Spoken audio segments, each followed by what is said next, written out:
Hello, કેમ છો? તો આજે બનવાના છે થેપલા. તો હું કઈ રીતે થેપલાનો લોટ બાંધું છું. નોર્મલી બધા ગુજરાતીના ઘરમાં થેપલા બહુ ફેમસ હોય છે. તો મેં બાજરાનો લોટ અને ઘઉંનો લોટ લીધો છે અને એમાં બધા આપણે મસાલા કરીશું. હવે તેમાં ધાણા જીરું, હળદર, લાલ મરચું, તો આ બધા જ મસાલા તમારે કેટલી ક્વોન્ટિટી કેટલું બનાવવાના છે એના અકોર્ડિંગ ટુ નાખવાના રહેશે. સોલ્ટ મેં એડ કરી દીધું છે. અને ગુજરાતીના થેપલા બહુ ખાસ હોય છે, એટલે એમાં કંઈ અલગ બહુ વસ્તુ એડ હું કરતી નથી હોતી. ગાર્લિક ચટણી મેં એડ કરી છે. એના બદલે જો તમારે ફ્રેશ ગાર્લિક એડ કરી શકો છો તમે. અને આપણે જે નોર્મલ બધું યુઝ થતું હોય એ જ યુઝ થતું હોય. મને યોગર્ટ એડ કરવું ગમે છે, કેમ કે એનાથી સોફ્ટ થેપલા બને છે અને ટેસ્ટ પણ સરસ આવે છે. તો મેં યોગર્ટ એડ કર્યું છે. અને તમે બધા થેપલા બનાવો તો ત્યારે શું એડ કરો છો એ મને પણ જણાવજો અને કમેન્ટમાં લખજો ખરા. મેં તલ એડ કરી દીધા છે, કેમ કે થેપલા બધાના ઘરે બનતા હોય, સેમ વે બનતા હોય ને તો પણ ટેસ્ટ અલગ આવતો હોય છે, બરાબર ને? તો હું આ રીતે થેપલા બનાવતી હોઉં છું કે બધા નોર્મલ. મને સૂકી મેથી પણ નાખવી ગમતી હોય છે, થોડી ટેસ્ટ એનો સરસ આવતો હોય છે. તો મેં થોડી કસૂરી મેથી પણ એડ કરી લીધી છે. મારી પાસે ફ્રેશ મેથી છે એ તો હું એડ કરવાની જ છું, પણ એની સાથે સાથે મેં સૂકી મેથી એડ કરી છે. એનાથી ટેસ્ટ અને સ્મેલ બહુ સરસ આવે છે. જો તમે ન નાખતા હોય તો તમે અવોઇડ કરી શકો છો, પણ જો ન નાખી હોય કોઈ દિવસ તો એકવાર ટ્રાય કરજો ડેફિનેટલી. મેં થોડું એડ કરી દીધું છે ઓઇલ. અને હવે આ ફ્રેશ મેથી મેં ધોઈને એકદમ નાની નાની કાપી લીધી છે અને હવે હું એને એડ કરીશ. મને છે ને થેપલામાં થોડા વધારે વેજીટેબલ્સ હોય ને એવું વધારે ગમતું હોય છે, એટલે હું ઘણીવાર સ્પિનચ પણ એડ કરી દેતી હોય છું. એની સાથે દૂધી હોય તો દૂધી પણ એડ કરતી હોઉં. કોઈ પણ વેજીટેબલ્સ હોય, કેરેટ હોય તો છીણીને એડ કરી દેતી હોઉં છું. અને મેં થોડો અજમો એડ કરી લીધો છે અહીંયા. અજમાથી ટેસ્ટ સરસ આવે છે અને આપણે બધાને ખબર છે કે ડાયજેશનમાં ઇઝી રહે છે, એટલા માટે એનો એડ કરી દીધો છે. અને હવે આપણે બધું મિક્સ કરીશું ધીમે ધીમે, અને એકદમ મસાલા અને બધું મિક્સ થઈ જાય એટલે આપણે લોટ બાંધવાનો છે. લોટ એકદમ ઢીલો પણ નહીં, કઠણ પણ નહીં, રોટલીથી થોડો કઠણ. તો આ રીતે મેં લોટ કરી દીધો છે રેડી, અને સરસ મસળીને લોટ બાંધી લીધો છે અને થોડી વાર આપણે એને રાખી દઈશું. હવે બનાવવાના છે ભજીયા મેથીના. મેથી વધારે હતી તો મેં મેથી લઈ લીધી છે, લીલું લસણ લઈ લીધું છે, કોથમીરના દાંડલા અને ગ્રીન ચીલી. એટલું મેં અમુક વસ્તુ ફ્રોઝન હતી, અમુક મારી પાસે ફ્રેશ હતી, તો આ બધી વસ્તુ મેં લઈ લીધી છે મેથીના ભજીયા કે મેથીના ગોટા બનાવવા માટે. ખબર નહીં તમે આ બધી વસ્તુ એડ કરતા હોય કે નહીં, પણ આનાથી ભજીયાનો ટેસ્ટ એકદમ સરસ આવતો હોય છે. એટલે આ બધી વસ્તુ મને એડ કરવાની ગમતી હોય છે મેથીના ભજીયા બનાવું ત્યારે.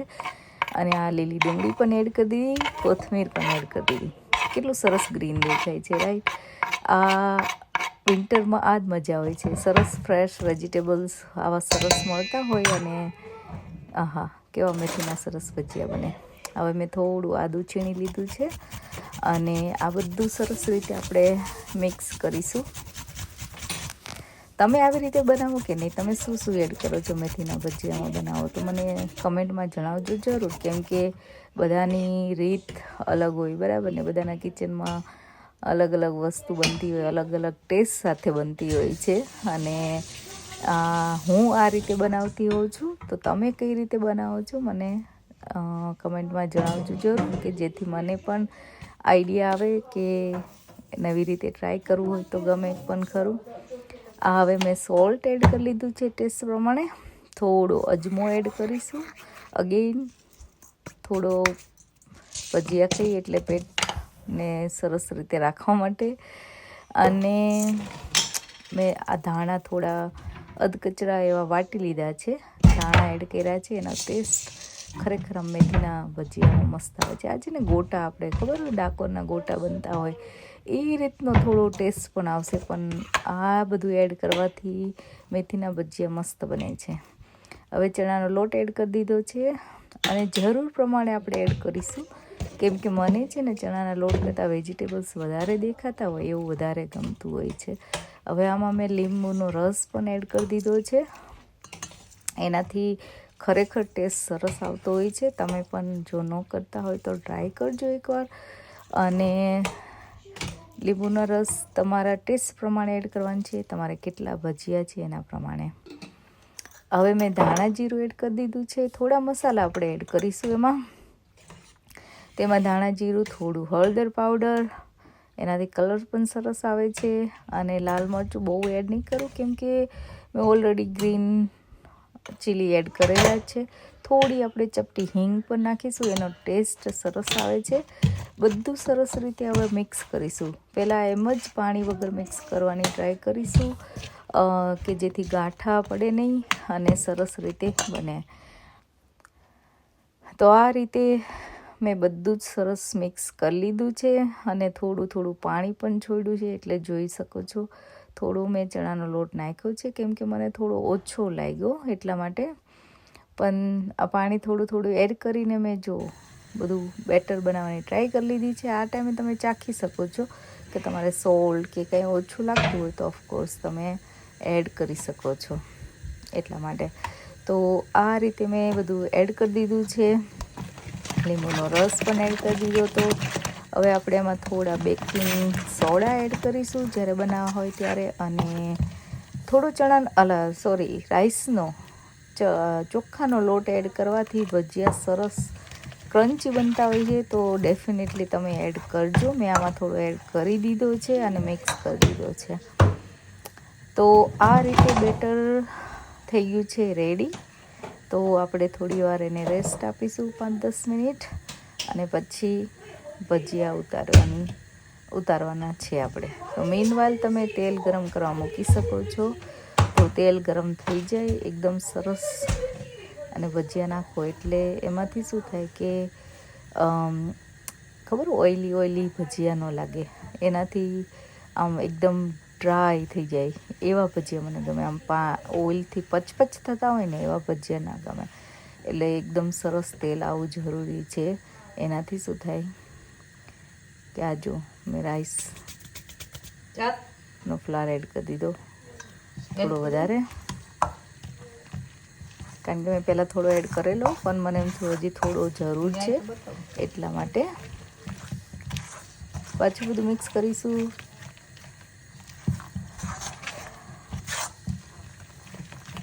અને એકદમ સરસ ફેટવાનું, એટલે શું લોટ તમારો છે ને સોફ્ટ અને ફ્લફી થઈ જાય. એટલે ભજીયા આપોઆપ સરસ પોચા અને મસ્ત ફ્લફી બને.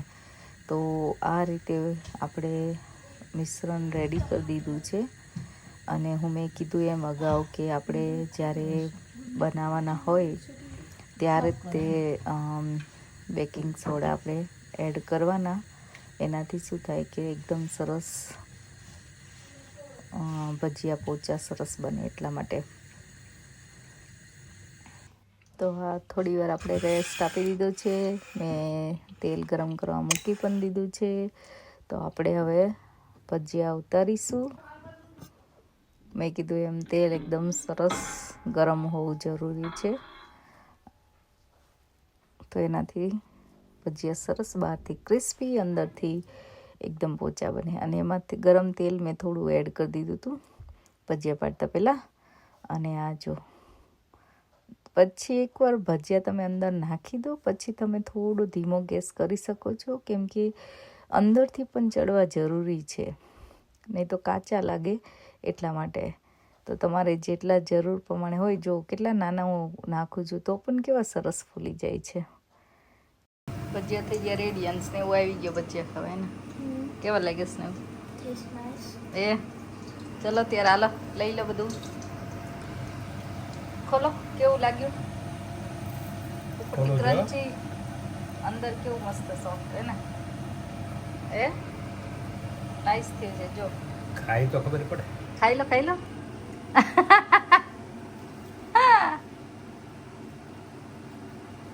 બહારથી ક્રન્ચી અંદરથી સોફ્ટ હે ને.